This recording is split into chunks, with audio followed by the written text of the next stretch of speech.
We're going to get an update of the restriction settings, particularly for the 12 local government areas of concern. We've got Burwood that, you know, in comparison to the City of Sydney, doesn't have many cases at all, but they're in a hard lockdown and the City of Sydney is not. When are we going to see that updating and some released? And well, it's important to note that in relation to any area of concern, it's based on head of population. So some councils have smaller populations than others, so you can't just do it on a case-by-case comparison. You have to make sure you're doing it per 100,000 population, which is what our health experts do.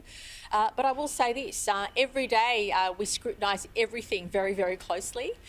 We know from the modelling that the worst weeks in terms of case numbers are likely to be in the next week or so, and as you see, we need to make sure that we don't cause any major adjustment which is going to see a skyrocketing of cases. So we've done very well in keeping the case numbers where they are, even though they're very high.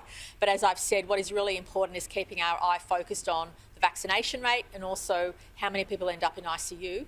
But we're having those discussions about the roadmap every day and what life looks like. And I'll stress again that at 70% double dose vaccination, everybody who is vaccinated at 70% double dose vaccination will enjoy much more freedom than what we experience today. And we'll have more to say about that once we make those decisions. Will they enjoy the same freedom? Well, at this stage, we're having conversations about what the roadmap, well, to be honest, it's the final touches. The roadmap is essentially in very good shape. We've made great progress. It's based on the Doherty report and the Doherty research and the national plan, and we have to be very consistent with the national plan. And there are certain conditions of opening at 70% double dose, and certainly we'll meet all those conditions. But I'm extremely optimistic that at 70% double dose, everybody who is vaccinated will enjoy life much more freely than what we do today, and that's a commitment we've made from day one. Some LGAs and those of concern, if they don't have the requisite number of vaccinations and if they still have high cases, that they won't get the same freedoms as other areas of Sydney that do. Well, the great news is that those areas of concern are outstripping the rest of the Greater Sydney area in terms of vaccination rates. So it's extremely pleasing that the vaccination rates in those local government areas of concern are very high. What is still concerning us is that 80% of cases are still in those areas of concern. And we'd like to, one second, I'll get to you, and we'd like to obviously see that decrease. And there are glimmers of hope that some areas are seeing a stabilisation.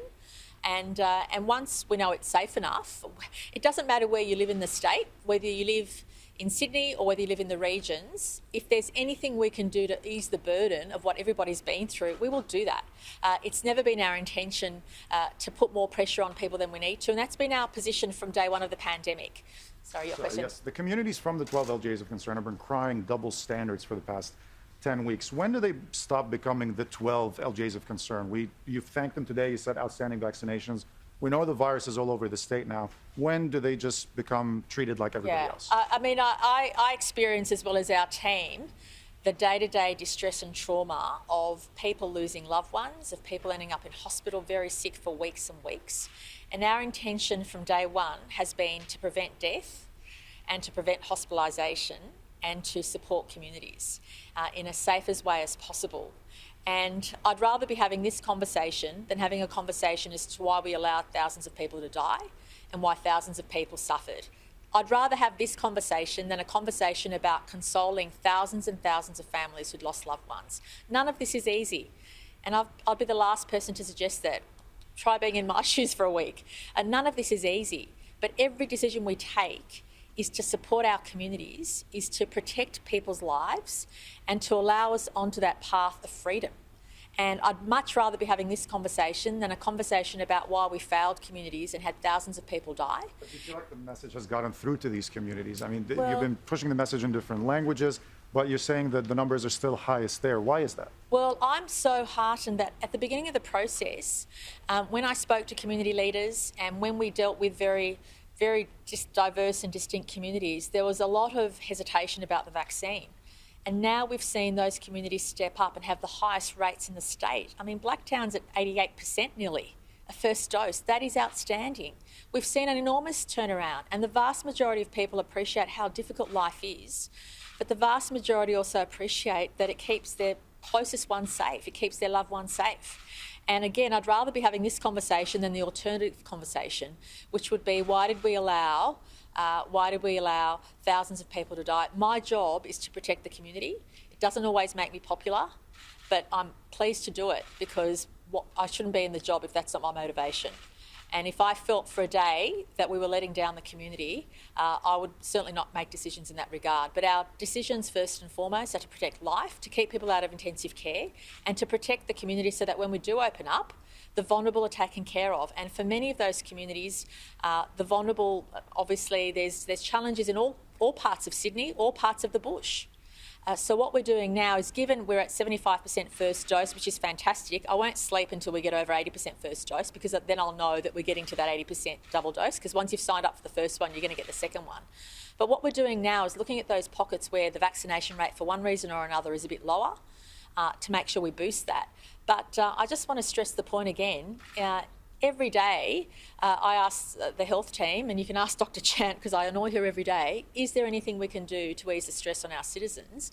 But I can't afford, and we can't afford, to ignore the health advice, because then we see the trajectory go worse, and then we see all of us held back when there's too much disease in the community. And with schools opening up, our ideal is, and with all of us opening up in October, we want to see the case numbers and the proportion of disease as low as possible, so that when we open up, we don't have to worry too much about the disease spreading amongst those who aren't vaccinated, or allowing the hospital system to be overrun. These are all very complex decisions, and again, we make them to protect lives, not to be popular, and I don't really care about that, because I want to look back to make sure that every day we did our best to keep people out of hospital, to keep people alive, but also to provide that vital information. And I know, within my own circle, that there are various myths going around about vaccination, and that's been overcome.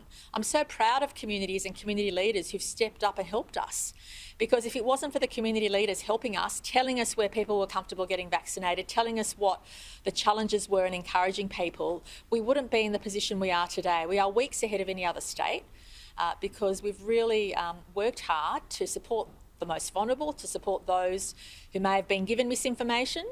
And I'm incredibly proud of where we're up to, and there's more work to be done, but I'm confident the track we've been on, as difficult as it's been, is starting to bear fruit. Things are starting to change in terms of the trends that we're seeing, and we obviously want to see those trends concerned. So even though we're seeing case numbers very volatile, and as the modelling showed, we're expecting the peak sometime next week, please know that at any stage, if we do something that changes that modelling, if we do something drastic that changes that modelling too soon, we won't be able to stick to the plan. So it's just a delicate balance of protecting people but also giving them the freedoms that we can. And that's a delicate balance that we have to undertake every single day.